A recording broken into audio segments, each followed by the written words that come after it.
pukul 6 waktu Indonesia Tengah. RRI ND menyiarkan Warta Berita.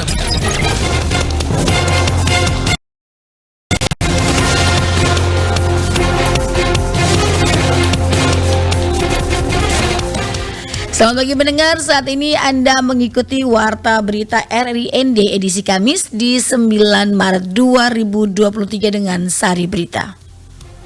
Tahun 2023, pemerintah Kabupaten Nagekeo melalui Dinas Peternakan canangkan pendataan dan juga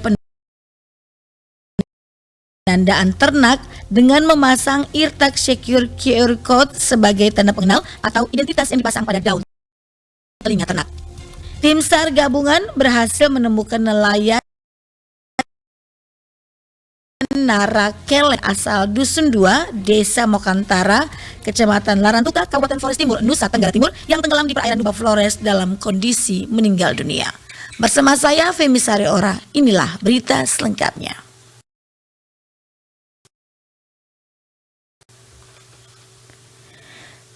Tahun 2023, pemerintah Kabupaten Nagekeo melalui Dinas Peternakan mencanangkan pendataan dan juga penandaan ternak dengan memasang Irtak Secure QR Code sebagai tanda pengenal atau identitas yang dipasang pada daun telinga ternak yang memiliki kode tertentu.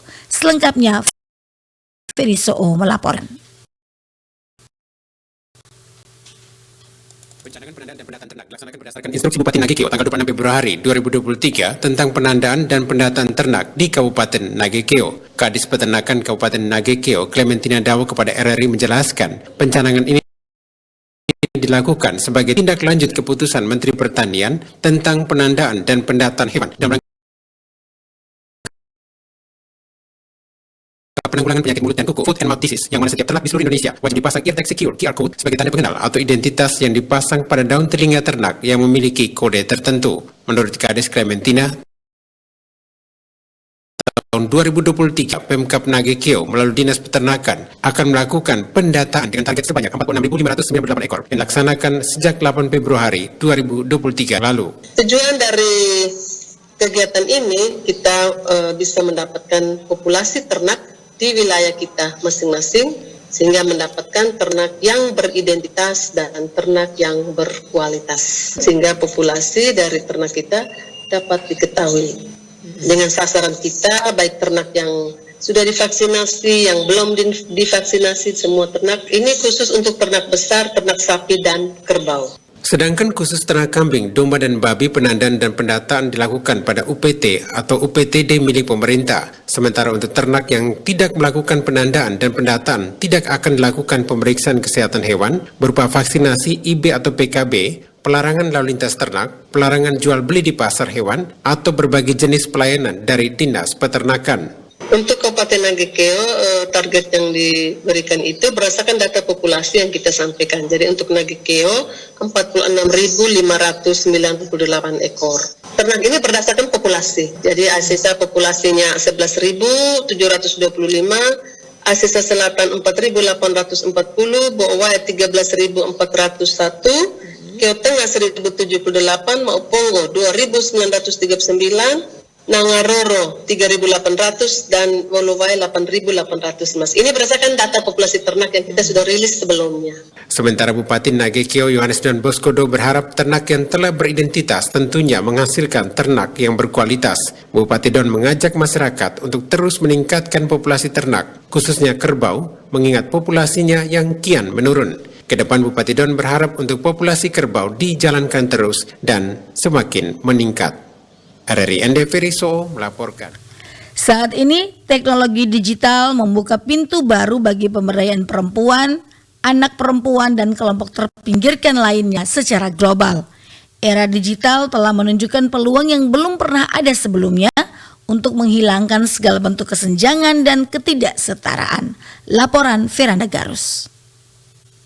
Di Nusa Tenggara Timur sendiri, perubahan baik dari aspek ekonomi, sosial, selain itu partisipasi perempuan di bidang politik pun sudah mulai meningkat. Meskipun di tengah kemajuan teknologi, tidak bisa dipungkiri, masih banyak ketidakadilan gender dalam masyarakat, salah satunya kekerasan terhadap perempuan. Ketua Rumah Perempuan Nusa Tenggara Timur, Wilhelmine C.S. Libisin Laelo, SPT kepada RRI memaparkan, dari data yang ada sebanyak 1.464 kasus kekerasan terhadap perempuan dan anak di Nusa Tenggara Timur yang diadvokasi dan didampingi oleh Rumah Perempuan NTT. Dari jumlah tersebut, kekerasan paling banyak terjadi di dalam rumah tangga dengan relasi suami istri. Diikuti kasus kekerasan seksual pada anak.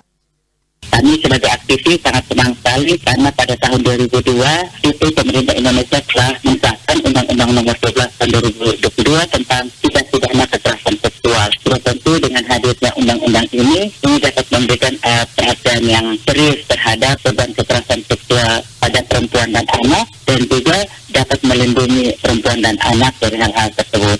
Sudah tentu dengan ada undang-undang ini juga dapat meminimalisir persoalan kekerasan yang terjadi. Dengan regulasi yang sudah ada, yaitu kebijakan perlindungan perempuan, Libi menambahkan selama melakukan sosialisasi, banyak perempuan sadar akan haknya dan merasa dilindungi oleh negara. Berbicara tentang kesetaraan gender, tentu saja harus melihat indikator-indikator yakni akses, partisipasi, manfaat, dan kontrol di mana akses tersebut bisa dikerjakan oleh perempuan sampai dengan saat ini. Dia menerangkan ketika masyarakat memiliki pemahaman yang baik tentang isu gender, maka ini menjadi gerakan bersama ketika ada persoalan, mulai dari kelompok masyarakat tingkat desa atau RT hingga tingkat paling tinggi. Rumah Perempuan Nusa Tenggara Timur terus melakukan upaya pencegahan, penanganan, rehabilitasi, dan reintegrasi sosial. Terkait upaya pencegahan, lanjut Libi pihaknya melakukan sosialisasi pada lembaga pendidikan, lembaga agama, komunitas, serta membentuk komunitas peduli perempuan dan anak atau KPPA, serta menyebarkan ilustrasi stop kekerasan pada perempuan dan anak. Bagi saya, sebagai perempuan yang mau maju, kita harus bersaing secara positif, dan itu kita melihat sebagai peluang, bukan tantangan. Karena sesuatu yang kita melihat sebagai tantangan, kita akan sulit untuk maju. Tetapi kalau kita melihat ada kendala-kendala dan kita melihat itu sebagai peluang, sudah tentu ini sangat baik dan meningkatkan energi positif kita, dan ketika kita melakukan kerja-kerja untuk peningkatan usaha. Peringatan Hari Perempuan Internasional hadir sebagai wujud kesadaran bahwa kesetaraan bagi perempuan merupakan suatu yang perlu diperjuangkan. Setiap individu dapat melibat secara aktif, mendukung dan merangkul kesetaraan dalam masing-masing aspek kehidupan yang dijalani. Di era perkembangan teknologi saat ini, dia meminta agar para perempuan lebih meningkatkan pengetahuan untuk memanfaatkan digitalisasi. RRI ND, Veranda Garus melaporkan. Dalam 2 dekade terakhir, angka kemiskinan di Kabupaten Manggarai Barat mengalami penurunan. Laporan Rizwan Sumbi. Bupati Manggarai Barat Edi Stasius Endi mengatakan jumlah penduduk miskin di Kabupaten Manggarai Barat sepanjang 2 dekade mengalami penurunan, namun tidak signifikan. Dirinya memberikan apresiasi atas berbagai upaya dan kerja keras dan kerja bersama berbagai pihak, sehingga angka kemiskinan di Kabupaten Manggarai Barat bisa turun. Mantan Ketua DPRD Kabupaten Manggarai Barat ini mengatakan, upaya pengentasan kemiskinan harus memperhatikan akar persoalannya. Menurutnya dengan mengenali akar persoalan itu, masyarakat bisa keluar dari kemiskinan. Angka kemiskinan juga, walaupun kecenderungannya menurun, tapi tidak signifikan. Tapi saya memberikan apresiasi atas berbagai upaya dan kerja keras dan kerja bersama kita, yang walaupun penurunannya tidak signifikan, tapi kita sudah memulai untuk bagaimana mengentas yang namanya sebuah kemiskinan. Tentu kita harus paham apa akar persoalannya, agar rakyat-rakyat kita, sesama saudara kita yang mengalami hal itu bisa keluar dari situasinya. Untuk diketahui jumlah penduduk miskin di kabupaten yang terletak di ujung barat Pulau Flores tersebut pada tahun 2022 sebanyak 49.947 orang atau 17,15% dari 259.566 penduduk dengan garis kemiskinan Rp405.000. Penduduk miskin adalah mereka yang pengeluaran rata-rata per kapita per bulan di bawah garis kemiskinan. Jumlah penduduk miskin itu menurun dari 2021 sebanyak 51.150 orang atau 17,92% dengan garis kemiskinan Rp370.943. Penurunan jumlah penduduk miskin ini baru terjadi dalam 5 tahun terakhir. Dari Labuan Bajo, Rizwan Sumbi melaporkan. Festival Balai Nagi yang akan digelar pada April 2023 diharapkan dapat kenaikan jumlah kunjungan wisata dan ekonomi masyarakat di Kabupaten Flores Timur. Laporan Lady Badin. Dinas Pariwisata dan Kebudayaan Kabupaten Flores Timur saat ini sedang mempersiapkan Festival Balai Nagi tahun 2023 yang didukung oleh Kementerian Pariwisata dan Ekonomi Kreatif Republik Indonesia. Festival Balai Nagi ini masuk dalam top Karisma Event Nasional 2023 yang akan berlangsung pada tanggal 11 April hingga 15 April mendatang. Demikian seperti yang disampaikan oleh PLT Kepala Dinas Pariwisata dan Kebudayaan Kabupaten Flotim, Katarina Riberu. Dijelaskan Rin Riberu, dukungan dari semua pihak sangat diharapkan, termasuk dari diaspora. Kami berharap dengan festival ini melihat ekonomi di Kabupaten Flores Timur bisa berjalan dengan baik, partisipasi masyarakat dan semua stakeholder. Kami berharap memanfaatkan momentum ini untuk mendairahkan kembali semua sektor yang ada di Flores Timur, mendatangkan pengunjung dan mendatangkan wisatawan Nusantara. Rin Riberu juga mengatakan dalam Festival Balai Nagi yang akan digelar setelah kegiatan Semana Santa ini dimaksudkan selain untuk memperpanjang masa tinggal wisatawan di Flores Timur, juga untuk pemberdayaan ekonomi masyarakat dengan konsep wisata dapat terlaksana. Kami juga berharap dengan adanya festival ini menambah daya tarik dan daya dukung wisata religi yang sudah jadi ikon Kota Larantuka. Kami juga berharap dengan festival ini memperluas jejaring pergaulan global yang berbasis wisata. Juga mendorong percepatan pembangunan dengan pariwisata sebagai penggerak utama. Kadis Pariwisata dan Kebudayaan Flotim juga menyampaikan bahwa melalui tema Festival Balai Nagi tahun ini, yakni Kita Lama Holot, Engkau Lama Holot, Torang Hatu Lama Holot, dapat mengajak diaspora di perantauan untuk kembali pulang dan membangun kampung halaman Flores Timur tercinta. RRI ND Lady Badin melaporkan.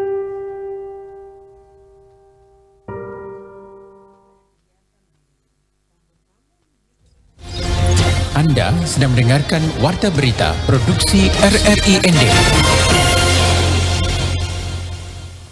9 desa di Kabupaten ND yang diusulkan siap mekar menjadi desa definitif.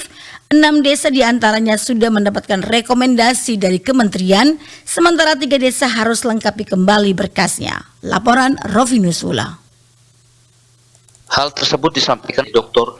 Agustinus Gajah Ngasu, MKes, kepada media di ruang kerjanya di kantor Bupati ND Rabu 8 Maret 2023. Sekda Gusti mengatakan untuk 3 desa yang belum mendapatkan rekomendasi harus melengkapi berkas sebelum akhir Mei 2023. Sekda Gusti mengatakan bahwa desa-desa yang siap dimekar menjadi desa yang melakukan presentasi secara langsung di kementerian di Jakarta. Dijelaskan selama berada di Jakarta, tim dari 9 desa didampingi Dinas Pemberdayaan Masyarakat Desa Provinsi Nusa Tenggara Timur, Sekretariat Daerah, dan Dinas Pemberdayaan Masyarakat Desa Kabupaten ND. Dari desa itu, dia mempresentasikan sendiri kondisinya di kenapa desanya itu dimekarkan. Nah, alasannya apa? Dia harus bisa meyakinkan orang pusat. Jadi kami tidak ada intervensi apa. Mereka sendiri yang kepingin demi kesejahteraan masyarakat. Setelah mendapatkan rekomendasi, nanti kan rekomendasi kita pergi ambil lagi di Jakarta atau mereka datang antar. Setelah itu baru kita proses perdanya. Kemudian nanti keluarlah nomor kode desanya nanti. Kalau kode desa kita tinggal menanti.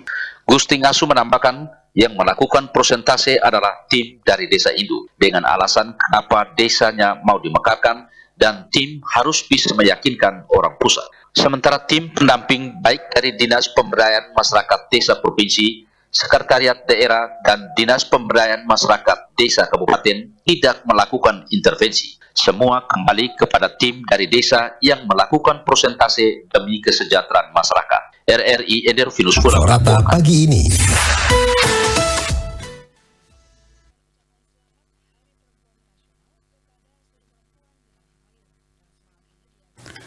Labuan Bajo direncanakan menjadi tuan rumah Munas Ikatan Wanita Pengusaha Indonesia (IWAPI) yang akan dilaksanakan pada Agustus mendatang. Selengkapnya, Asti Dohu melaporkan.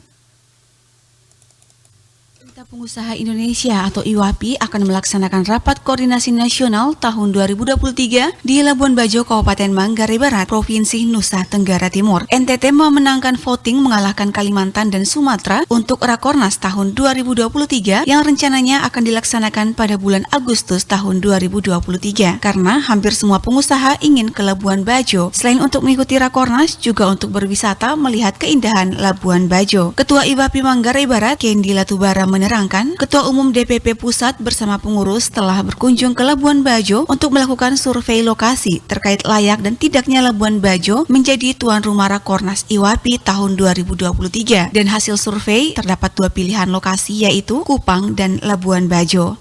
Ada dua opsi, belum bisa diputuskan. Jadi yang harus dirapatkan dulu dengan semua DPD sama semua ketua umum DPD seluruh provinsi di Indonesia. Opsi yang pertama diselenggarakan di Kupang, tripnya tetap ke Labuan Bajo. Opsi yang kedua tetap diselenggarakan di Labuan Bajo, tetapi yang akan terlibat dalam Rakernas hanya WKU-WKU-nya saja, ketua-ketua umum untuk DPD dan DPC se-Indonesia. Hanya memang ini tidak sesuai dengan AD dan ART dari IWAPI sendiri, karena fungsi dari Rakernas adalah memutuskan program-program apa yang harus dilaksanakan untuk tahun 2024.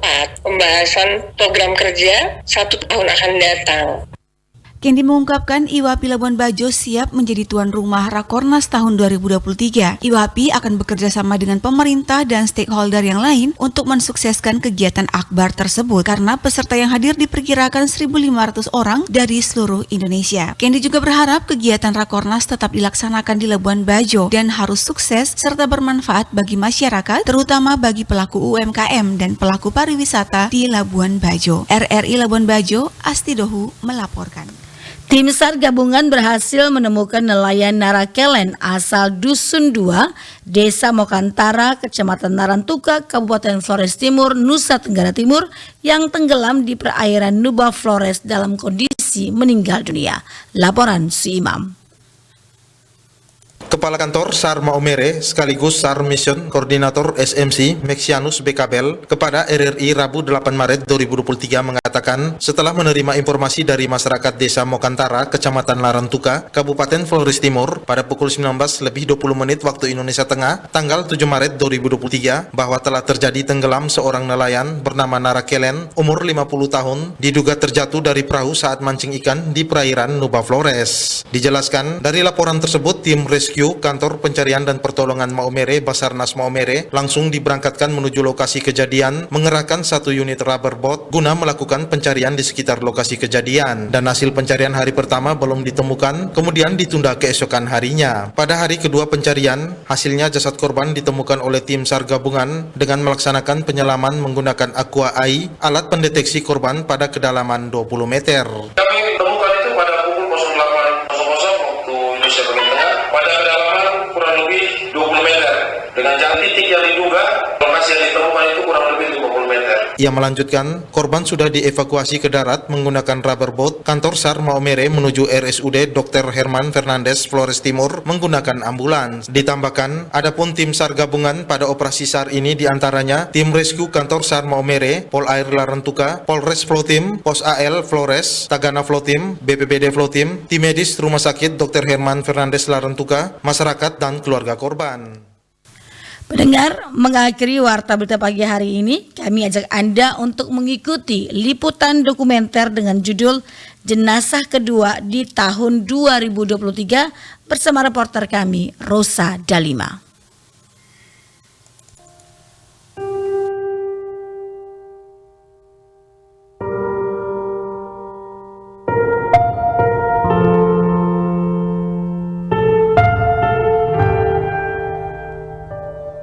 KMP Sabuk Nusantara 90 perlahan memutar haluan ketika ujung buritannya hampir menyentuh beton dermaga.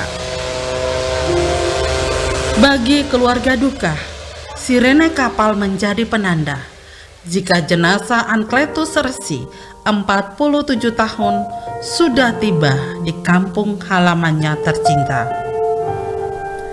Kletus menjadi jenazah kedua pekerja migran Indonesia PMI asal Kabupaten Ende yang meninggal di negeri jiran Malaysia di tahun 2023 ini. Pria kelahiran 3 Januari 1976 ini meninggal di tengah perjuangannya di tanah rantau pada 14 Februari 2023 demi menyekolahkan 2 anak tercinta.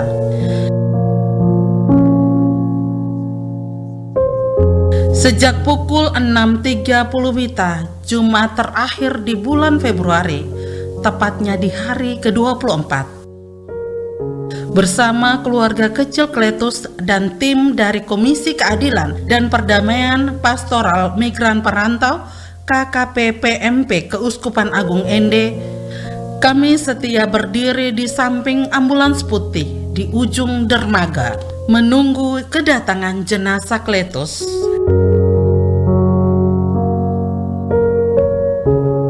Isak tangis dari istri tercinta Ibu Karina dan 2 remaja belia berpacu dengan riuhnya suara pelabuhan.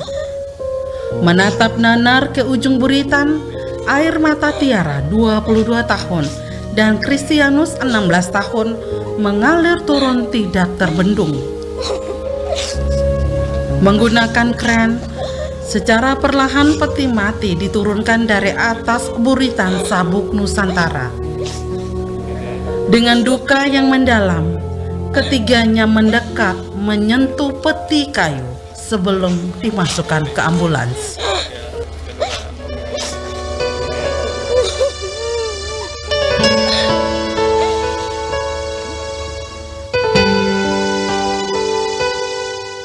Kepada kami di sela menunggu kedatangan jenazah sang ayah tercinta, Tiara bercerita jika kepulangannya ke Ende ini untuk liburan semester. Liburan ke Ende merupakan permintaan sang ayah yang berjanji akan pulang bersama ke kampung halaman tercinta. Mahasiswa semester 6 Universitas Muhammadiyah Malang jurusan Teknik Industri ini mengaku tidak pernah menyangka jika kepulangannya hanya semata untuk menguburkan ayah tercinta. Tiara, 22 di Malang, Universitas Muhammadiyah Malang. Alhamdulillah masuk 6. Teknik Industri. Datang pas libur sebenarnya. Sebenarnya bulan ini tanggal 27 udah masuk, tapi gak jadi. Karena jadi gak jadi balik. Ini libur, gara-gara libur. Bagaimana rasanya datang libur tapi harus ada cerita lain? Bukan tak mampu, ada. Sedih. Pernah berpikir tidak jemput Bapak di sini? Tidak, tapi emang bulan 2 emang janjian. Sementara istri almarhum Ibu Karina bercerita, jika Kletus hanya mengeluh kelelahan pada malam hari setelah seharian bekerja. Namun dirinya kaget ketika keesokan hari mendapat kabar sedih jika suaminya telah meninggal. Karina mengatakan mereka berdua sama-sama bekerja di Malaysia, namun di lokasi yang berbeda. Setelah ini dirinya akan kembali ke sana karena si bungsu Kristianus yang saat ini duduk di kelas 2 SMK Negeri 2 Ende masih membutuhkan biaya pendidikan yang tidak sedikit. Kata dia memang sudah sebelum meninggal tuh arwah dah memang minta anak perempuan jemput, mau pulang sama-sama ke jumpa adiknya, mau berkumpul bersama begitu. Kata-kata dia tuh memang sebelumnya dah, tapi kita tak syak pasal dia tak ada sakit langsung. Dia memang tidak sakit. Dia paginya kerja, tapi malamnya macam dia bilang cuma sakit letih, lemas. Begitu kata-kata dia yang terakhir. Dan boleh sebelumnya masih jam 6 lebih telepon-teleponan dengan anak, dengan saya walaupun saya kerja rumah tangga. Jadi macam bukan sentiasa bersama. Kita sama pasal mau cari makan kan tujuannya, jadi kita kena saling berkorban lah. Macam tu. jadi sama-sama di sana, hanya tempat kerjanya masing-masing. Masing-masing, tidak macam libur, majikan bagi libur begitu. Bagaimana rasanya anak dua masih sekolah, masih saya akan berjuangkan dan saya akan kembali merantau lah, macam merantau mau cari makan. Cuma yang di atas tahu macam mana kesusahan kita punya keluarga.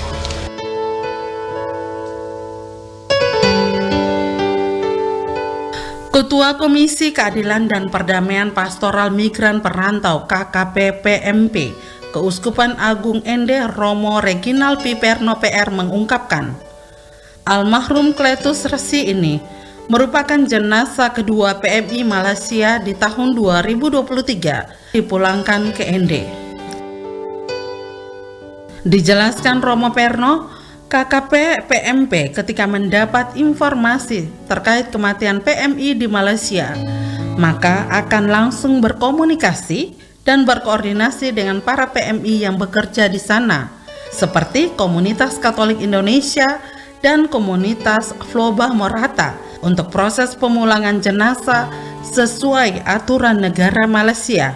Jadi proses pemulangan seperti ini, kalau kita berkomunikasi cepat ketika dia masih sakit dengan kedutaan, maka kedutaan akan membackup biaya rumah sakit dan lain-lain. Tapi kalau seandainya dia meninggal, pertama kalau meninggal di luar rumah sakit, di luar hospital, maka proses yang harus dijalani yaitu harus dibedah. Karena itu aturan Malaysia. Untuk memastikan bahwa dia tidak punya penyakit berbahaya dan bisa dipulang. Tapi kalau meninggal dalam rumah sakit, maka tidak akan ada proses pembenahan. Dia meninggal dari rumah berbawa ke rumah sakit.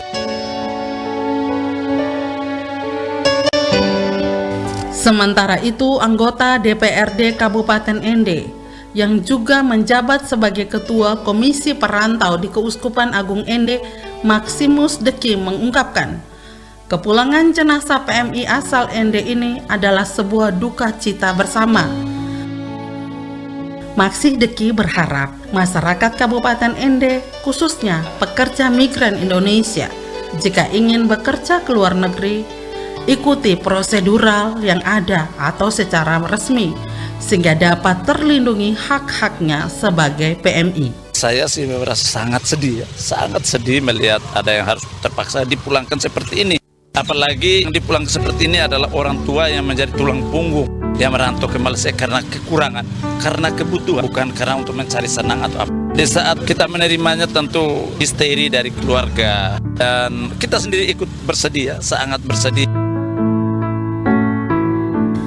Pendengar, merantau adalah pilihan.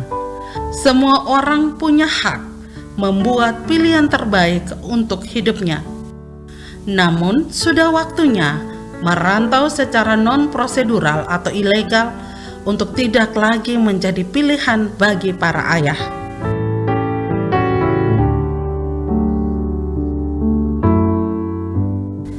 Sudah waktunya para ayah memutus mata rantai untuk anak cucu tercinta dengan pola merantau tanpa bekal.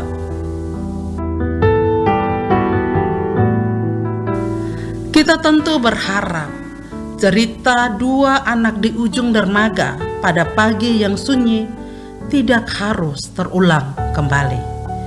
Saya Rosa Dalima, kami undur pamit dan terima kasih.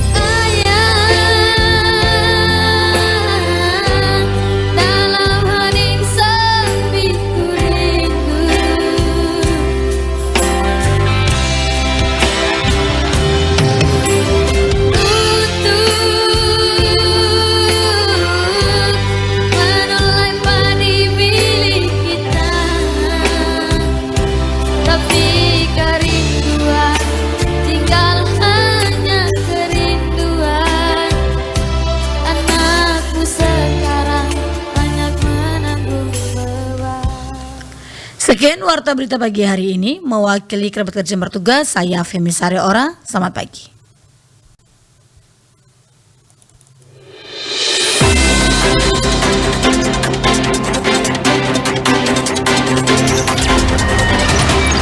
Terima kasih. Anda telah mendengarkan Warta Berita Produksi RRI ND.